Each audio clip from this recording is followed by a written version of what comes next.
as I was able to put words to feelings for the first time and realizing what a valuable tool that was. I want to take you back to an important year in my development. 2013. Everybody get up. It was then that I watched the film Man of Steel for the first time. Having enjoyed all the other superhero movies, I was ready to love this one too. Upon exiting the theater, I took to Twitter to give my critical opinion. That opinion would later be changed in 2014 when I discovered the beloved YouTube channel and authority for all things film, Red Letter Media. They show a space laser come down, and it goes, and it leaves a 50-mile wide crater that knocks over every building. Not only that, you see people flying up into the sky and then being slammed into the concrete repeatedly. And that's like, you see this big, massive shot of the city, and there's this hole in the middle, the rubble of 100 buildings, and the little secretary girls caught under the rubble. Yeah. Help me! Pry me out with a shovel! I'll get a shovel! We saw them in one scene earlier, so now we have to care about them. Yeah. Watching that video didn't make me hate Man of Steel. Instead, it made me realize, oh, the people who make the movie are people. They aren't perfect, and neither is the movie. Hundreds of thousands of people are dead around him. Ash is raining from the sky of all these dead people in a city that's been completely demolished, but at least Lois Lane got to kiss him. With this new perspective, I began paying more attention to the things I consumed, and revisited things I had simply written off as good or bad. Red Letter Media trained me how to appreciate artistic achievement. They go there, and it's quiet, and they have Kevin Bacon accidentally kick over a bucket.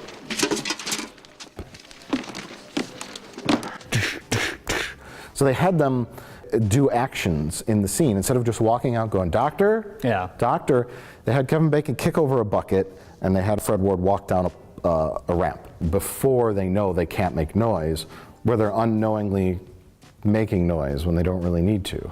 And to sniff out inconsistency. Also, moments earlier, the Jedi willingly drank tea that was given to them, while they discussed how everything felt really fishy. I sense an unusual amount of fear for something as trivial as this trade dispute. Hey, you guys got any rat poison lying around?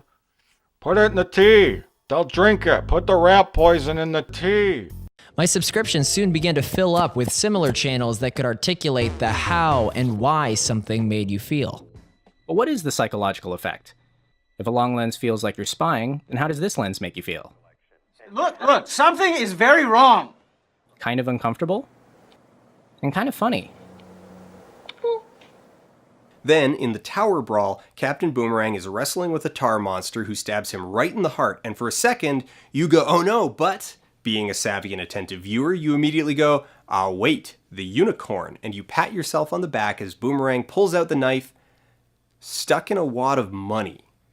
And it's not just movies. I'm just as grateful for those who've helped me understand why I like the look of this logo. They were able to, because it's italic, to create a negative space there between the A and the N and make a torch. Or why some songs sound like Christmas. And here's the special chord. Underneath the Christmas tree. So the effect is going from a dominant chord and then kind of melting into this delicious, spicy, warm little diminished chord. Or why Norm Macdonald feels different from other comedians. His vision of comedy is unflinching, unflinchingly devoted to what he finds funny, which means that he won't ever try to modify his work to appease an audience. He doesn't pander. Simply put, the reason I'm grateful for these reviewers, experts, journalists, whatever you want to call them, is because they add depth to my perceptions. Think of a spectrum. On one side are these critical thinkers who have the skills to appreciate how things make us feel. On the other are those whose comprehension is more surface level, often made fun of for liking things solely because they are familiar. C-3PO and R2-D2 showed up and I clapped! I clapped when I saw them too! I clapped because I know Star Wars! I know what that is! Did you clap at any of the new moments and memorable characters? Were there any? No! No! I clapped when Darth Vader turned on his red lightsaber. Holy shit, there was a red lightsaber and he used the Force! But this group also includes those who, of no fault of their own, have yet to grasp the significance of certain concepts. He's so stupid. I say yet because I believe we all start here and generally move toward the deep end as we go through life.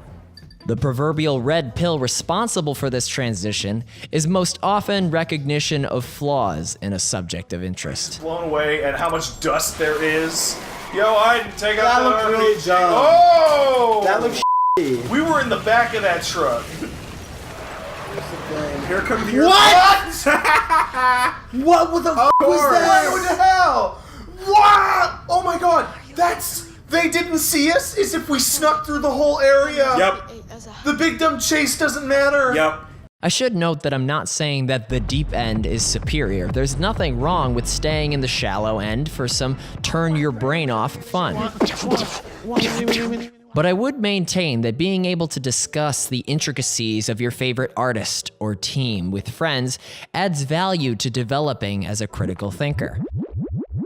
Since 2013, I've had the good fortune of becoming more cognizant of things such as the difference between good sound design. It's startling. It's kind of like the beginning of a siren. The attack is right in your face, but the decay is cut really short, sent you in a state of panic. And bad sound design.